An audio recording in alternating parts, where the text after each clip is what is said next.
forgotten town that became our nation's capital. If you would ask ordinary Filipinos about this, they would not know the answer to this question and would probably answer Cebu, Davao, or other places outside of Metro Manila. But to refresh one's memory on our Philippine history, let's look back in time and move northeast outside of Metro Manila into the farmlands of Pampanga.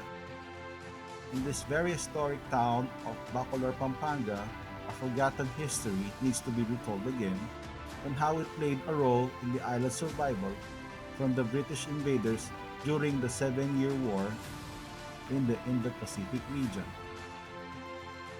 Hi, I'm your host Ben.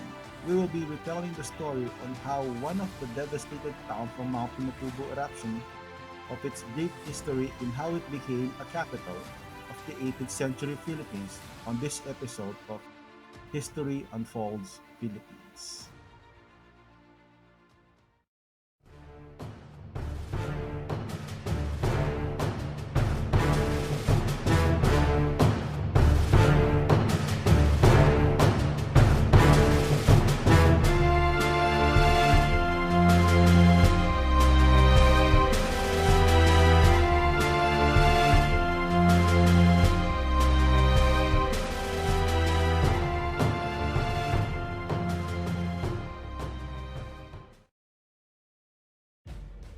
Bacolor in the pre-Hispanic period.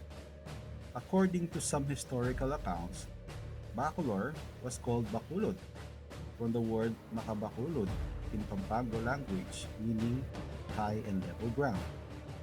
It was first inhabited by Malays who came and settled here from the island of Sumatra, now part of the modern-day Aceh, Indonesia. However, recent historical accounts mention that the inhabitants are native of the area and did not come from Borneo or elsewhere. Bacolod then was described of lush farmlands with plenty of rice growing in the sides of Pampanga and considered one of the ancient prosperous settlements of this province. Bacolor in its colonial foundation. As the province of Pampanga was expanding, the Spanish colonizers established the town with the help of a local landlord named Don Guillermo Manabat, the founder of this town. It was the Augustinian friars who were assigned to the town that chose San Guillermo Ermitaño or Saint William the Hermit as the town's patron in honor of the town's founder in 1575. San Guillermo Ermitaño's feast day is celebrated every 10th of February. Current plot where Don Guillermo Manabat's house was built is now located in the current site of the famous half-buried Church of San Guillermo in this town. Bacolor was recognized officially by Spanish colonial government as it became the provincial capital of the province of Pampanga in 1755. Although some of the provincial administrative offices were located in the nearby towns of Guagua and Mexico, it still sits in a strategic location with these two towns.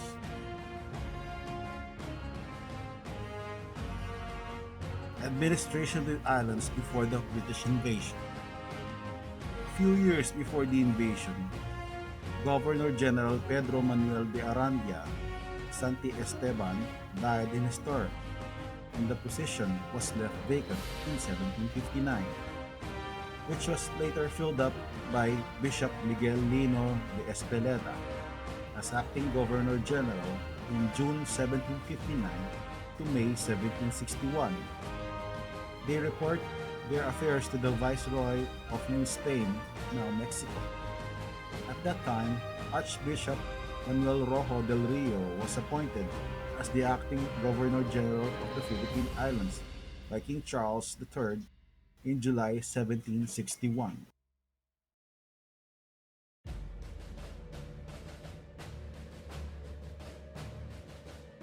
The Seven-Year War in the Spanish Philippine Islands. During the Seven-Year War of 1756 to 1763, has reached this magnitude of destruction from faraway regions in the European continent, the Caribbean, and Africa.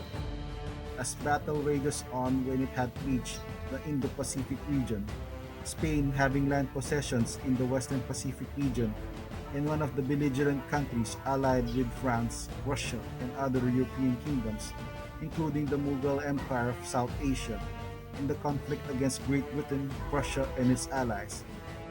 First started in the French and Indian Wars of 1754 in North America as its first flashpoint, and later on, other smaller conflicts in other areas were attributed to the Seven-Year War.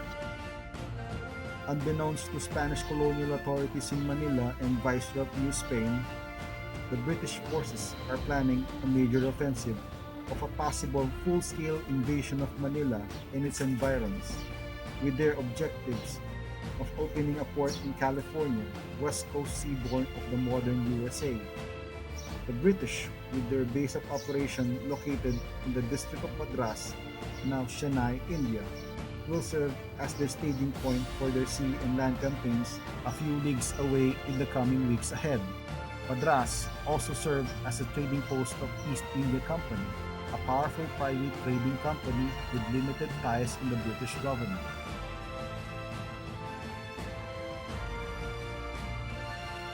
The attack and occupation of Manila and Cavite by the British. When Manila and Cavite Naval Yard was attacked on September 1762, Spanish colonial authorities were caught by surprise and hastily defended the city until it was captured by the British under Colonel William Draper's 79th Regiment of Foot, with support from sepoys, French deserters, and other various troops of the British Dominion.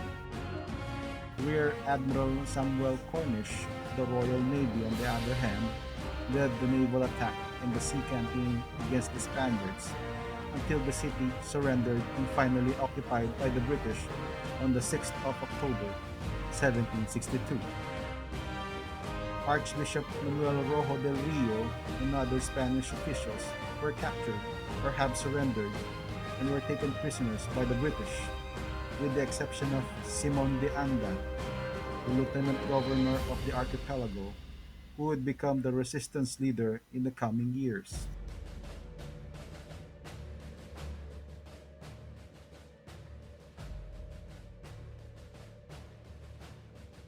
The transfer of colonial main capital to this town of Bacolor. Simon de Anda and some of his party made their daring escape from Manila on the night of 6th of October 1762, as they depart the enemy lines to establish the provisional government and base of military resistance operation outside of Manila, with the remaining Spanish forces based outside of Manila into the town of Bacolor, as it was the closest provincial capital of the nearby province of Pampanga in the north. The Anda raised an army of 10,000 men comprising of loyal native colonials, mostly Pampanga and Tagalog soldiers, with the remainder from existing regular Spanish and Mexican soldiers assigned in the provincial garrisons. Their goal was to establish a resistance movement and have carried out guerrilla tactics of ambushes and small skirmishes in harassing the British forces on their way to the north. By the end of the British occupation, the town of Bacolor was proclaimed as Villa de Bacolor, with the royal decree by King Charles III with its very own special coat of arms in 1765. It is one of the 8 locations in the Philippines in which the King of Spain declared a town or as a villa.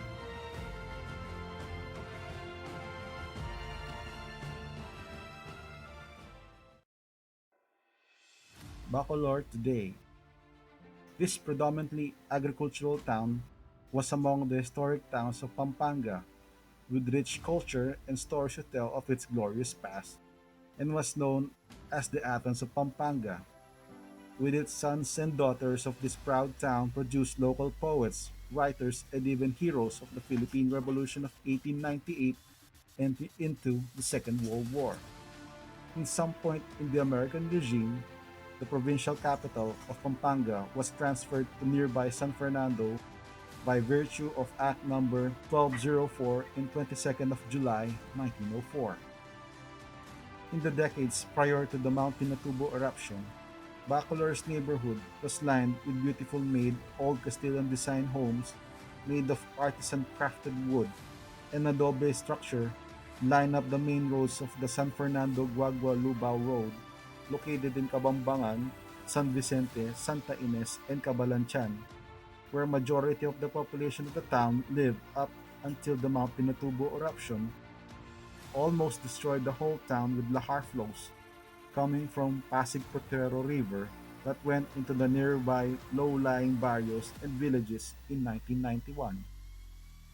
Although it was overshadowed of its glorious historic past by the bigger cities like San Fernando and Angeles, Bacolor remains one of the destination for industrial and manufacturing complexes located in its northern district of the town because of its strategic location bordering the nearby growing cities of San Fernando, Angeles, and the town of Porac, and just a few kilometers away to Clark Freeport Zone. The spillover of economic growth brought prosperity in this third-class municipality.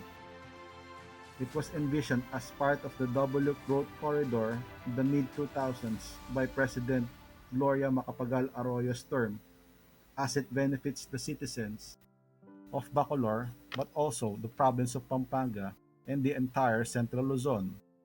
The sons and daughters of Bacolor are looking forward on a bright future ahead when they will return and rise again for their homeland amidst the ashes.